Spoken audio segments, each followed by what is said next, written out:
Buenas noches, amigos televidentes, sean todos ustedes bienvenidos a la prensa de hoy. Elido Pérez y Melvin Matthews con ustedes esta semana afianzando nuestro respaldo a la democracia y al desarrollo institucional de la República Dominicana. Bienvenido, licenciado Elido Pérez. Gracias. Igual a ustedes, amigos y amigas que nos acompañan como cada domingo. Complacidos de estar con ustedes haciendo esta interacción con mi hermano Melvin Matthews y, como él ha dicho, nuestro aporte a favor de la consolidación democrática y fortalecimiento institucional. Hoy contamos a 21 de abril del año 2024. Estamos en la recta final de lo que serán las elecciones generales que celebrará la República Dominicana el próximo 18 de mayo. Estamos a menos de 30 días de ese gran acontecimiento institucional que debe ser una fiesta para la democracia dominicana, independientemente de las simpatías o las afiliaciones políticas que podamos tener. Lo importante aquí es cumplir ese mandato constitucional, hacerlo de manera cívica, democrática, pluralista, respetando el disenso, respetando el orden público y a sabiendas de que el país no perecerá después del 18 de mayo. Entonces, en esta fecha, en este momento, cuando faltan menos de 30 días, es importante este mensaje en el sentido de que la democracia se construye participando de los procesos que la propia democracia dicta. Sin embargo, aunque la democracia no perecerá y el país seguirá adelante, hay sectores que se resisten a aceptar que la alternancia es parte de ese juego democrático. Y hay sectores que, como pensaron e hicieron cálculos equivocados, recuérdese aquella frase de que un determinado partido era una fábrica de presidentes y proyectaron que gobernarían hasta el 2040. Ese choque con la realidad que trajo como consecuencia que fueran desalojados de la Casa Grande, que perdieran el poder, todavía no le ha permitido entender, aceptar, y han generado una estrategia equivocada a propósito de lo que tú dices, pretendiendo desacreditar en una ocasión el árbitro, a la Junta Central Electoral, y haciendo demandas y exigencias de renuncias de funcionarios, y desacreditaron los resultados del proceso de 18 de febrero como una estrategia de anticipadamente también pretender, conociéndose por el anuncio de encuestas diversas del posicionamiento del PRM, desacreditar anticipadamente lo que parece que será el resultado. Por eso se fueron a la OEA, que no fueron recibidos por el secretario general de la OEA. Por eso, y de esto vamos a hablar un poquito más adelante, un senador se atrevió a hacer una afrenta con una correspondencia solicitando que lo entrevistaran para él desnudar las injusticias de este país. Por eso, el último desaguisado fue, a pesar de existir una instancia que es el Tribunal Superior Electoral, que hay un procurador adjunto electoral, un procurador electoral, se van a la Procuraduría General de la República de una manera, yo entiendo, ridícula, pero, y me perdona que me extienda, creo que también es una estrategia de mantener el ánimo de la alicaída fuerza de seguidores, tanto de la Fuerza del Pueblo, en este caso que fueron los accionantes, para decir así, o denunciantes de un presunto compra de cédulas y otra cosa, para ver si ellos recobran el aliento, porque lo han perdido en el territorio. Han perdido el aliento y el entusiasmo de su maltratada base y de seguidores. Lo que pasa es que las elecciones se ganan en las urnas, no contra la Junta Central Electoral. Y la estrategia opositora ha sido arrinconar y desacreditar a la Junta Central Electoral. Un expediente viejo que ha sido reeditado ahora, cuando la Junta Central Electoral es un organismo electo adecuadamente, conforme a la ley, integrado por personas que no tienen militancia ni simpatía políticas, distinto a las juntas centrales electorales del pasado, de los pasados comicios, no solamente del 20, sino también del 16, del 12, del 8, donde los presidentes de esa Junta Central Electoral eran figuras políticas reconocidas, inclinadas militantemente a favor de un candidato. Entonces hoy la Junta Central Electoral está dirigida por una persona que te podrá caer mal o bien, pero es un abogado reputado que no tiene simpatías políticas. Y que no fue escogido al azar, con el estilo aquel del reparto de posiciones. No fue escogido así, sino que el Consejo, el Senado de la República, sencillamente lo escogió de una terna muy buena. Lo importante aquí es señalar que hoy por hoy las elecciones no se ganan arrinconando a la Junta Central Electoral, ni haciendo denuncias en la Organización de Estados Americanos, ni vendiendo al país como una nación violenta, que suprime derechos, que afecta derechos fundamentales, que tiene un gobierno dictatorial o tiránico. Esos no son modelos electorales, porque la realidad es bastante cruda, la realidad es bastante patente. Elocuente, podemos decirlo así. Elocuente en el sentido de que hay un gobierno democrático que respeta los derechos fundamentales y que hace todo lo que tiene que hacer para mantener el régimen de derecho.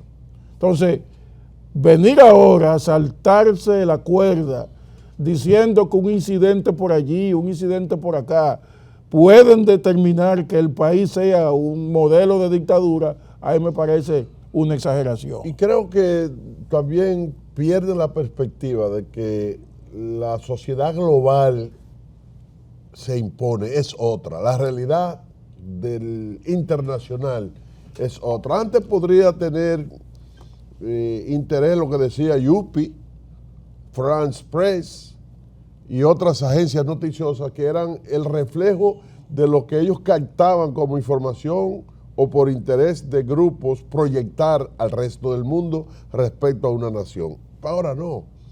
La República Dominicana, el mundo, está expuesto a una realidad virtual.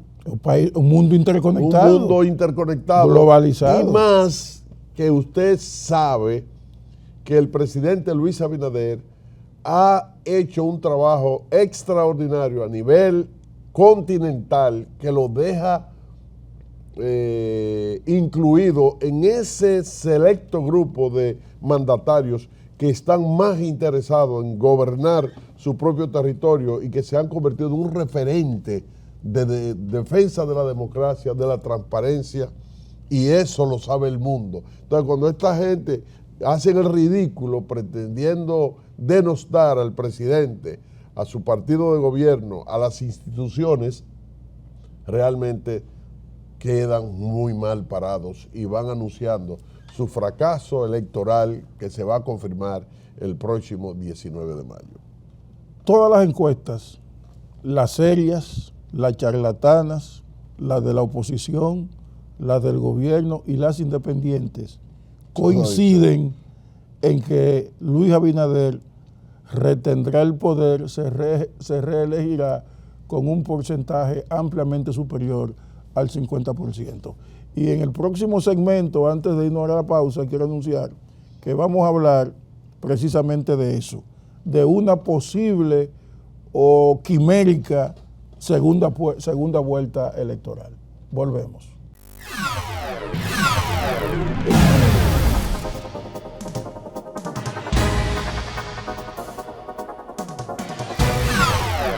Continuamos con la prensa de hoy. Agradecemos su sintonía y que nos acompañen en esta aventura democrática que Melvin y yo hacemos cada domingo. Gracias.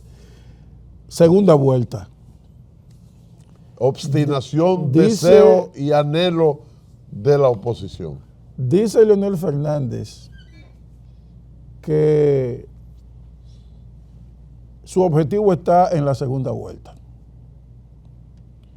Cuando la oposición confía en que puede ganar únicamente en la segunda vuelta, esto tiene varias lecturas. La primera de ellas es que admiten implícitamente que no pueden ganar en la primera y que por tanto Luis Abinader ganará la primera vuelta. Pero esto tiene un truco. ¿Cómo se puede ganar? ¿Con qué margen se puede ganar en la primera vuelta? Si se produce lo que ocurrió en el año 2000, donde Hipólito Mejía sacó el 49% y Danilo Medina el 25%, la diferencia fue superior al 50% o casi exactamente del 50%, lo que motivó que Balaguer propusiera que no se celebrase esa segunda vuelta para evitar gastos innecesarios y la presión de un proceso que no iba a ser superado por Danilo Medina. No se produjo entonces la segunda vuelta. Si en el hipotético caso se produce una segunda vuelta con un margen estrecho entre Abinader y Leonel Fernández, entonces ahí sí se justificaría y se explicaría la esperanza de una segunda vuelta. Pero resulta que ninguna encuesta, ningún estudio de mercado electoral ha arrojado un resultado similar. A Leonel Fernández todas las encuestas, incluyendo las propias del partido Fuerza del Pueblo, le dan un margen escasamente superior al 30%. Entonces, ¿La que él hace? Las independientes no lo sitúan un 20%. Las independientes no pasan de un 24%. Y si está contando con Abel Martínez, entonces Abel Martínez tiene serias dificultades porque ese no llega ni a 10. Ni al 14 o 15%. Tú estás muy generoso. Bueno, pero eso. Entonces, la esperanza de una segunda vuelta significa que usted se está lanzando al vacío, es un salto al vacío electoral. Así es. Porque su aspiración como político es tener una primera vuelta competida, es salir airoso de esa primera vuelta, es apretar el nudo para que el presidente baje del umbral del 50%. Porque ese tiene que ser el objetivo. Bajar a Abinader del umbral del 50% significa retrocederlo alrededor de 10 puntos como mínimo de lo que tiene, si estimamos que tiene 58-60%. Entonces, ahora mismo... La última encuesta, 64.5%. Está bien, pero vamos a ser un poco más cautelosos con esos números. Y vamos a decir que Abinader anda por alrededor del 58-57%. Vamos a ser un poco más generosos. O darle más participación a la oposición, si tú quieres. Aún así, descender a ese candidato presidencial a la reelección del umbral del 57-58% en menos de 30 días de los comicios es una tarea cuesta arriba. Y tendría que alimentarse de errores garrafales cometidos por el candidato presidencial que marcha favorablemente a las encuestas, que es difícil que lo cometa. Por el nivel de manejo, desempeño del presidente, yo creo que jugar al error o a esa esperanza basada en el error del candidato del oficialismo, del presidente, yo creo que es también una utopía. Por eso insisto en que la estrategia de la segunda vuelta es un salto al vacío. Una admisión implícita de que nosotros perdimos, por eso usted oye argumentos como que se está preparando un fraude electoral. Es increíble. Usted escucha argumentos de que hay que ir a Washington a hablar con la OEA porque aquí se está organizando un matadero electoral. Se está preparando un ambiente donde se justifique por la acción interventora del gobierno la derrota electoral en el proceso. Y eso es sencillamente jugar con argumentos muy baladíes, muy insustanciales, porque no son demostrables. Y quiero decirte algo, yo que soy un carpintero político, porque estoy en el territorio haciendo los trabajos dentro del PRM. Yo soy dirigente nacional del PRM y con responsabilidad en la provincia de Hermanas Mirabal. Tú estás incluido en el libro de los carpinteros. Lo que yo estoy viendo y viviendo en la gente es que hay un contagio del triunfo, no del triunfalismo. La gente quiere ser parte del equipo que va a ganar. ¿Cuál si fueron el béisbol? La gente quiere ser parte del cambio. Y se nos acercan. Yo el jueves en la tardecita organicé y dirigí una reunión en el campo donde yo nací, en Palmar, Salcedo. Y me sorprendí de gente que en mi vida yo había visto compartiendo con nosotros trabajos políticos, que eran gente votantes reconocidos del otrora PLD y reciente de Fuerza del Pueblo, y vinieron a acompañarnos, a decir, no, nosotros no vamos. Hubo uno que me dijo, nosotros no vamos para ningún lado. Y vinimos a contribuir. Entonces, eso se está dando a nivel nacional.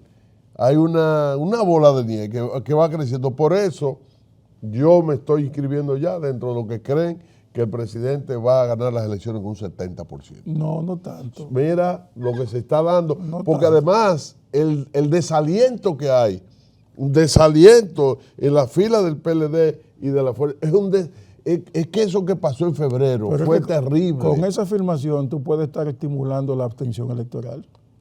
De gente que se cree que no hay forma de ganar las elecciones en primera vuelta, y mejor me quedo en mi casa observando la derrota y observando el triunfo de Abinader. Bueno, entonces los amigos del PLD y la Fuerza del Pueblo una vez más van a tener en su matrícula, en su padrón, gente que no fueron capaces de animar a votar. Y ellos lo están desanimando, porque cada vez que salen con una ridiculez como la que tienen acostumbrado en las últimas semanas, le están diciendo a la gente, wow, esta es la patada del ahogado.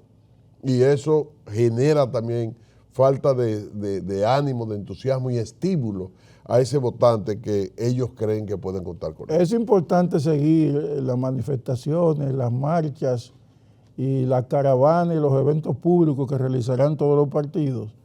Y así usted puede tener una idea de cómo marcha el proceso, sobre todo el caravaneo de los partidos de la oposición, que obviamente es un proceso que habla bastante claro de el empuje que pueda tener la candidatura presidencial, tanto de Abel Martínez como del doctor Leonel Fernández. Hay que decir que la mayoría de las manifestaciones generalmente son bastante concurridas, porque los partidos tienen una capacidad intrínseca de movilización que tiene que ver mucho con la dádiva, con los recursos materiales, con los recursos económicos y todo eso.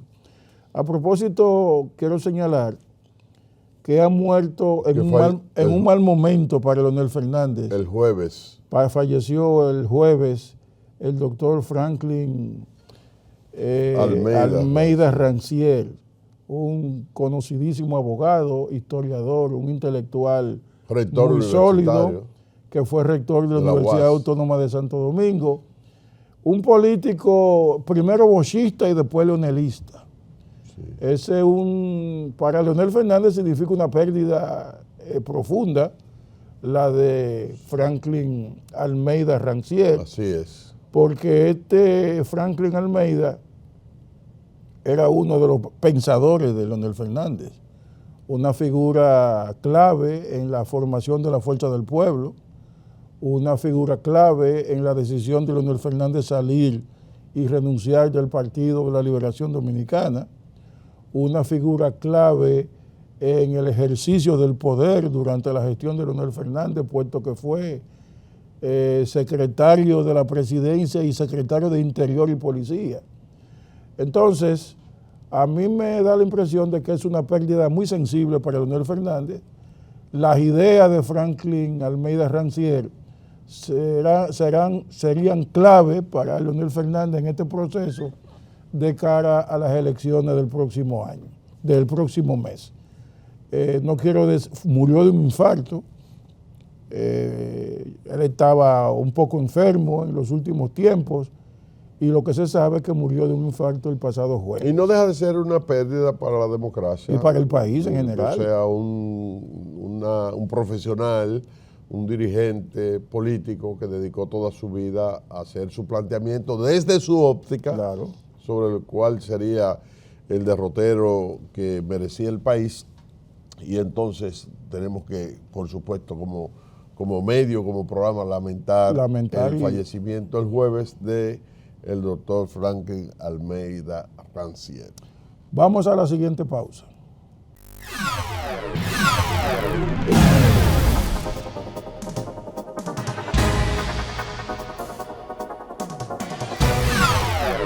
Continuamos con la prensa de hoy. Vamos a destacar ahora una actividad que el presidente Luis Abinader ha anunciado con relación a un sector de la juventud que es muy importante y que necesita atención inmediata.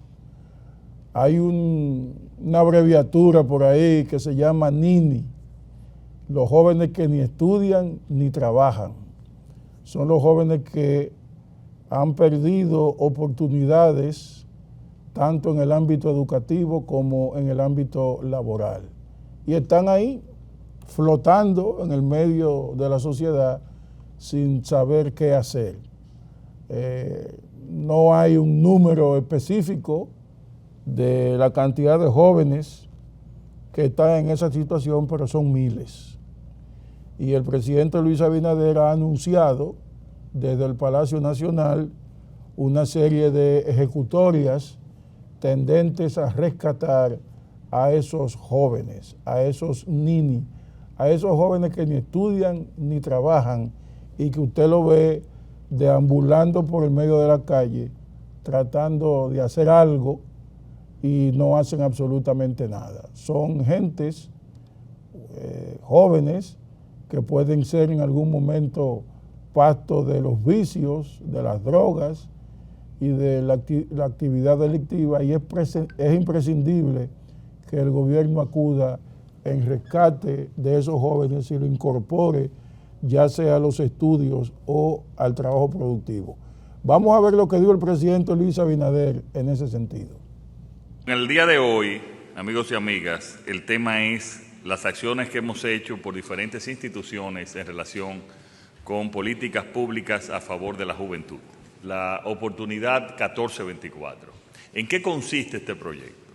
Este proyecto es para el nicho de los ninis, o sea, los que ni estudian ni trabajan. No teníamos ese nicho para que pudiesen reincorporarse al sector laboral. Entonces creamos oportunidad 1424. Tenemos a 29.894 jóvenes vinculados a esta reinserción educativa en todo el país. Y miren lo interesante, 10.674 jóvenes y 19.220 mujeres. Tenemos 889 menores de edad en esta, o sea, menos de 18 años, y 9.000 jóvenes de la población NINI. De estos, 7.645 ya son egresados en carreras técnicas en 4 graduaciones. La primera la hicimos aquí en Santo Domingo, y después las próximas la hemos tenido que hacer en las diferentes regiones. El 80%, miren lo interesante, han sido contratados, han sido beneficiarios de estos programas y han sido contratados. y el 45% antes de terminar el programa generó ingresos. Creamos el programa de emprendimiento agropecuario para jóvenes de 18 a 40, aunque la juventud dice que hasta 35, pero hasta 40, donde le hemos hecho donación, asesoría técnica, capacitación, organización, financiamiento. Se ha realizado un plan de promoción, que lo ha hecho el FEDA, del emprendimiento agropecuario. Es un programa que hemos logrado integrar a 5.000 jóvenes en 9 provincias. Continuamos con los programas especiales que hemos desarrollado para la juventud, y uno que hemos multiplicado es el ITLA. El ITLA, si vemos aquí la cantidad de becados y de estudiantes, fíjense, de becados, de 3.621 al 2023 habían 11.961 y ya la población total de 3.910 a 19.500 en el 2024. En el 2024 ya el 100% becados. Encontramos dos, yo digo una y media, dos instalaciones, que era la principal en Boca Chica, en La Caleta, y tenía y hay una pequeña instalación en Santiago. Ya desde que llegamos al gobierno, pues instalamos otra en Santo Domingo Este, otra en Santo Domingo Norte, también en San Pedro de Macorís, en Moca, en Nagua, Pedernales, Monteplata y en Bonao. O sea, le hemos llevado ya de 2 a 10. El 90% de los egresados consigue trabajo, un promedio de 70.000 pesos de sueldo, empezando.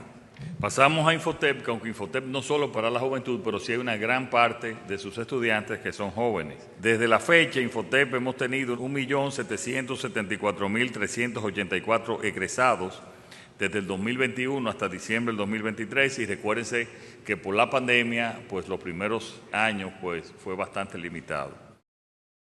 Viendo ya el presidente hacer esta exposición sobre los jóvenes que ni trabajan ni estudian, con unos proyectos que lleva adelante con el Ministerio de la Juventud y con otras entidades del sector privado, es bueno señalar que este proceso necesita obligatoriamente tener el respaldo de las asociaciones de clubes, de las entidades que promueven las actividades deportivas y culturales en la República Dominicana, y que de algún modo han incorporado a sectores amplios de la juventud dominicana, sobre todo en los barrios de la capital, que es hacia donde deben dirigirse estos programas.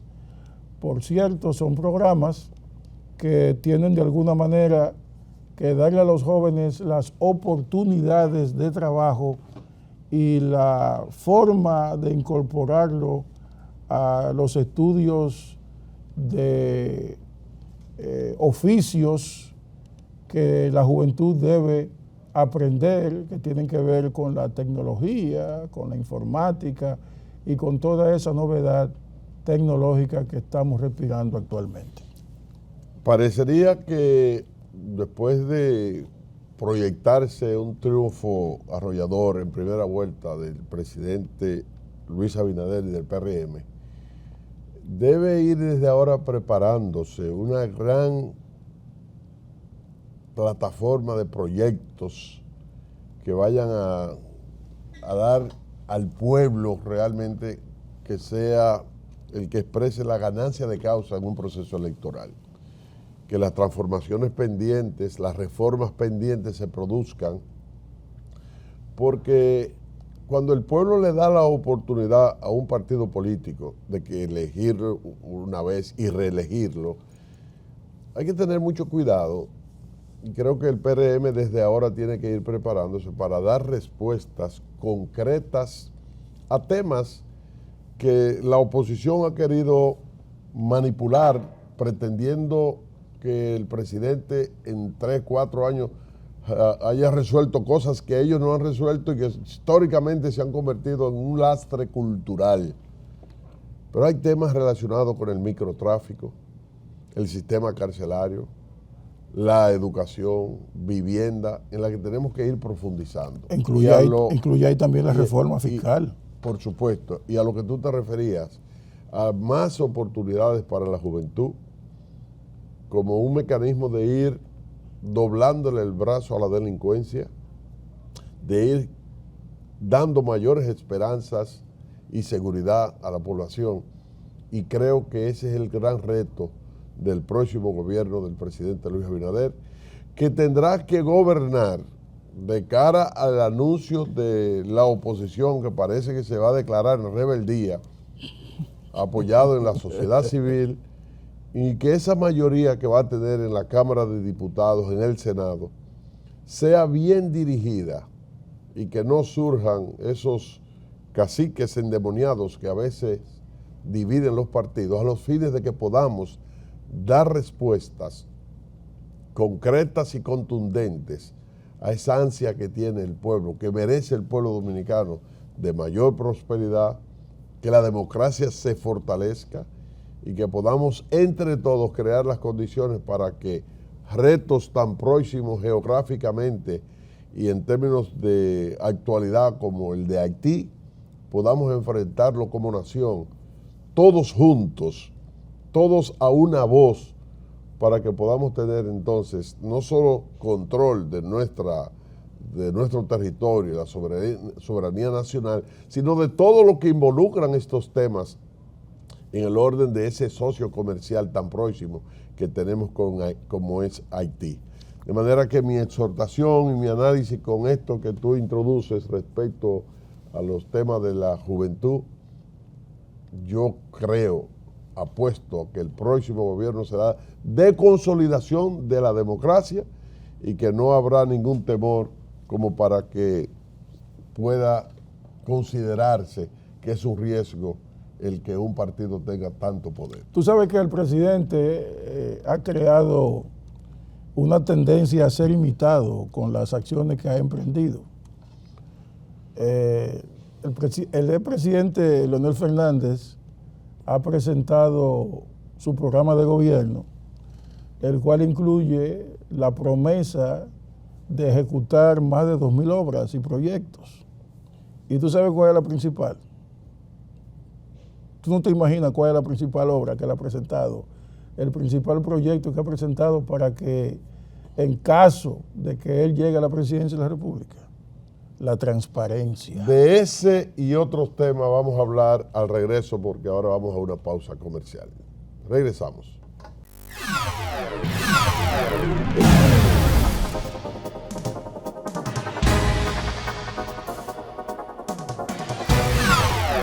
Continuamos con la prensa de hoy. Quería solamente recalcar que la transparencia es el principal proyecto que ha presentado al país el expresidente Leonel Fernández a ejecutar en caso de que llegue al poder nuevamente. Un minuto para decir que es una admisión implícita de que no fue transparente y de que el gobierno del presidente Luis Abinader ha sido tan transparente que ha obligado a la oposición a incluirlo en su agenda, en sus propuestas concretas. Creo que eso es lo determinante y la idea fuerza. Ante el hecho de que el presidente insiste en el concepto, en las políticas públicas en torno a la transparencia, obliga a que la oposición incluya ese tema, obliga. Ahora, qué difícil es cuando tú fuiste salvavidas en algún momento y por estar chateando dejaste que la gente se ahogara en tus narices ahí en la playa. Qué difícil es tú convencer a quien te contrató que tú mereces la oportunidad cuando tuviste el lastre de dejar ahogar bañistas que estaban supuestos a que tú debías salvar. Eso pasa cuando después de 12 años gobernando, un presidente no fue capaz de tomar medidas, sobre todo en el tema de la corrupción. Esos son temas vedados. Yo creo que el presidente Leonel Fernández, el expresidente Fernández, no tiene moral ni para hablar de transparencia ni de prevenir actos de corrupción e impunidad, Pero comenzó, porque fue lo que él precisamente. Pero comenzó una rueda de prensa semanal también los lunes, Pero, imitando la semanal del presidente, sí, con unos periodistas ahí seleccionados y todas esas cosas. Yo me imagino que hasta las preguntas son preparadas obviamente. porque es un instrumento de campaña, Claro, no de gestión. No de gestión. Contrario a la del presidente, que ha prohibido temas políticos y que no hay censura para nadie, que la gente puede preguntar lo que quiera, pero es una estrategia interesante, no deja de ser tardía, porque ya ahí se ve como que es una réplica a lo que está haciendo el presidente Luis Abinader, que a propósito ha sido muy exitosa la modalidad, la forma que tiene el presidente de hablarle, de darle la cara a los problemas, sin rehuir ninguna de los temas que son tratados ahí, a menos que no sean de tipo político que él ha establecido como norma de esa semanal que sean tocados. Y el miércoles 24 es el debate presidencial.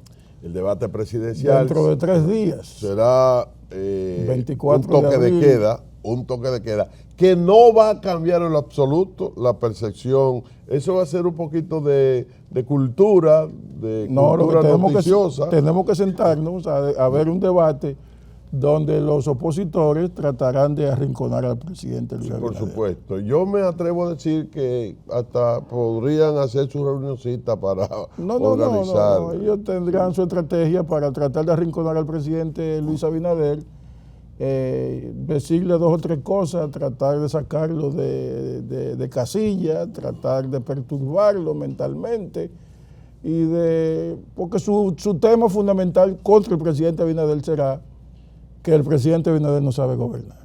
Ese será el tema que llevarán Leonel Fernández, sobre todo, porque Abel Martínez no ha gobernado en ningún sitio, solamente fue presidente de la Cámara de Diputados y alcalde de Santiago, que es una alcaldía muy importante, pero que no da mucha autoridad para decir que fulano sabe gobernar o no. El presidente tiene una ventaja. Está gobernando. La ventaja que tiene el presidente es que él todos los aspectos del gobierno los domina. Es decir, no se hizo una obra que él no tuviese informado. Claro. No se hizo una propuesta que él no estuviese participando en ese filtro del consenso. El presidente Luis Abinader va a estar sencillamente refiriéndose a hechos reales, concretos, y los otros rivales van a estar montados en la hora de la especulación del pretendido descrédito y querrán, como bien dices, provocar que el presidente salga de sus cabales, que pueda estar irritado, pero creo que el presidente, consciente de lo que viene, está preparado y tiene la calificación más alta para salir airoso. Y tiene una arma poderosa que es esgrimir, que es la lucha contra la corrupción. ¿Quiénes serán los moderadores de ese debate? No tengo la información, es Ángel, y me imagino que han sido los que han participado en los anteriores y con algún refuerzo. Porque lo importante es, en un debate de esa naturaleza, el moderador o los moderadores, que no sean gente parcializada, inclinada en uno u otro sentido, que sean pugnaces y que le den la participación en el tiempo a cada uno de los participantes. Evidentemente que va a salir ahí el tema de Haití, claro que cuáles son los temas nacionales de mayor trascendencia, el tema de la seguridad ciudadana, el tema de la reforma fiscal, entre otros. Y el empeoramiento de la guerra en el Medio Oriente entre Irán e Israel, que este fin de semana cogió su agitado curso. La próxima semana, Melvin Matthews y Elido Pérez, o Elido Pérez y Melvin Matthews, estaremos nuevamente con ustedes en otra presentación de la prensa de hoy. Hasta entonces.